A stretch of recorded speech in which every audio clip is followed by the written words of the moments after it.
dahil sa luwag. Ay ganun pa man, Bluetooth mode. ang batas ngayon ay higpitan na. Dahil sabi ngayon ng Biblia, mapalad silang sakdal sa gawa. Okay? Yung sakdal na gawa, yan hinahanap ng Diyos. Sakdal na pag-uugali, sakdal na paggawa ng mabuti,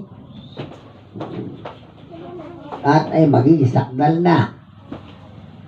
Wala nang maging makasalanan. Dahil yan ang sinabi ng Diyos kay Pablo na huwag doon sa 12:2.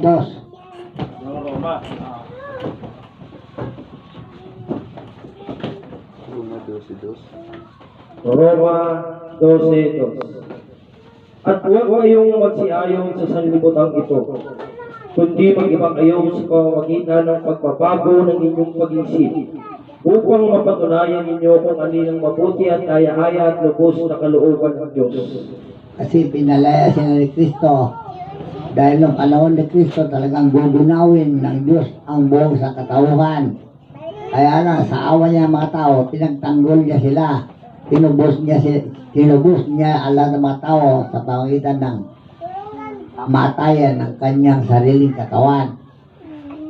Ngayon, dahil nakita niya ngayon, ang tao ay nagbalik sa kasamaan, binalik ngayon yung higpit sa pamagitan ni Pablo na huwag nang magsiayon sa sanlibutan ito, kundi magbago ng espiritu ng pag-isip upang mapatunayan kung alin at lubos na kalooban ng Diyos. Na gusto ng Diyos kasi lahat ng tao makabalik sa Kanya. Dahil ang panahon una, ang panahon ninyo pinatay niya lahat ng mga tao dahil sa galit niya. Dahil pinagsisihan niya ang pagkalalang ng tao. Dahil ang tao likas na matigas ang ulo, walang pinakikinggan. Kaya pinatay niya mga tao ng panahon ni Noe. Noong panahon ni Jesus, nagbalan naman ng Diyos, papatayin niya lahat ng mga kasalanan na magitan sa Jesus. Ngayon, dahil sa loob ngayon ng pananampalataya, nagabalik ulit ang mga tao sa material na pamumuhay at nahaluan na ng masama. Unang-una, hindi makontrol ito ng gobyerno. Kasi ang gobyerno Gumawa din ng masama. gumagawa rin ng masama. Lalo yung pagnanakaw, panulusan, Bangag. pag-i-scam. Yan ang racket ng mga empleyado sa gobyerno. Dahil ang pera ng Pilipinas, siya ang kinukuha nila. Unti-unti lang ninanakaw. Dahil magkano ang pera ng Pilipinas? Bilyon na. Trilyon na ang pera ng Pilipinas. Ayaw naman nila ibigay sa mahirap. Pag ibinigay nila sa mahirap, marami pa chichi-borichi. At ang mga gumagawa ng pagbibigay ng pera, sila ang rumaraket. Kaya hindi tuloy control ng gobyerno itong panaraket dahil ang magnanakaw, hindi niya pakikita ang kanyang nanakawin. Pero ang Diyos ay nakikita niya.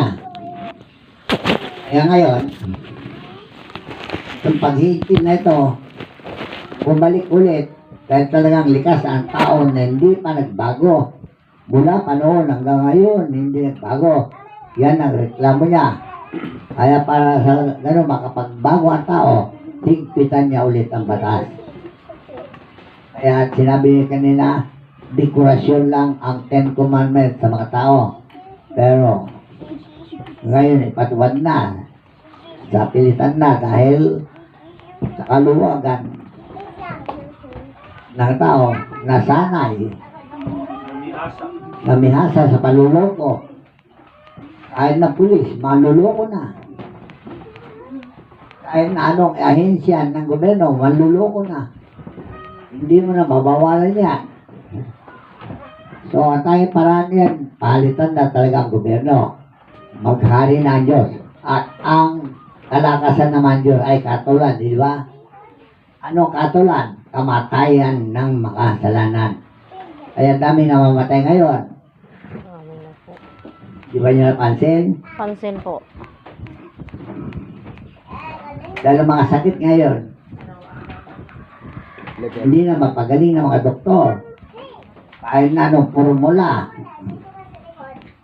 gagawin nila, wala nang makagaling sa mga sakit na ipinaira ng Diyos. Dahil yan, nasabi niya sa akin, magpapasapit ako ng sakit na hindi mapapagaling ng mga dalubhasa. Kasi mayayabang na, pati doktor.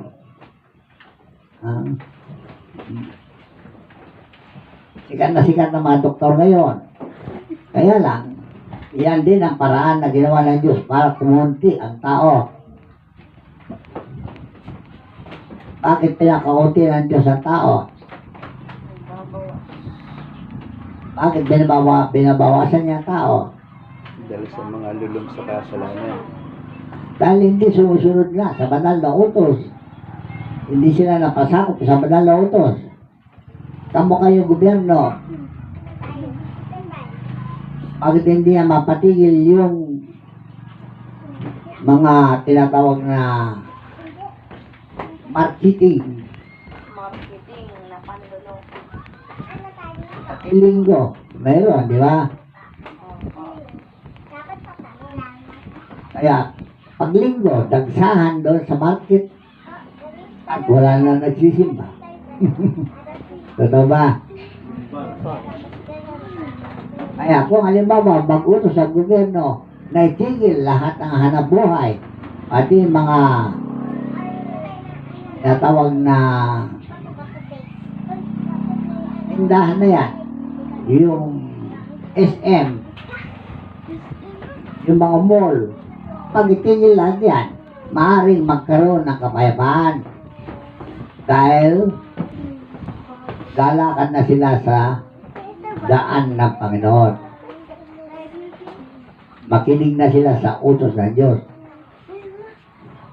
So, kailangan nga talaga humigpit ang batas. Dahil kung hindi pitan ng batas, walang taong matira. Dahil hindi marunong matakot sa Diyos. Dahil pinagmamaligid nila ang pera. Kaya ang sabi ng sulatan, paggalit ang Diyos, kahit na pera mo, hindi makapagliligtas sa iyo. Di ba ganon? Opo. Nandun sa Si Panyas. si Panyas 2. Ay, Uno. sige, basahin.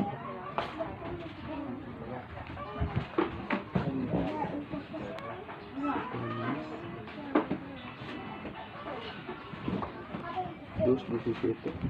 Uno. Si Panyas 1:17.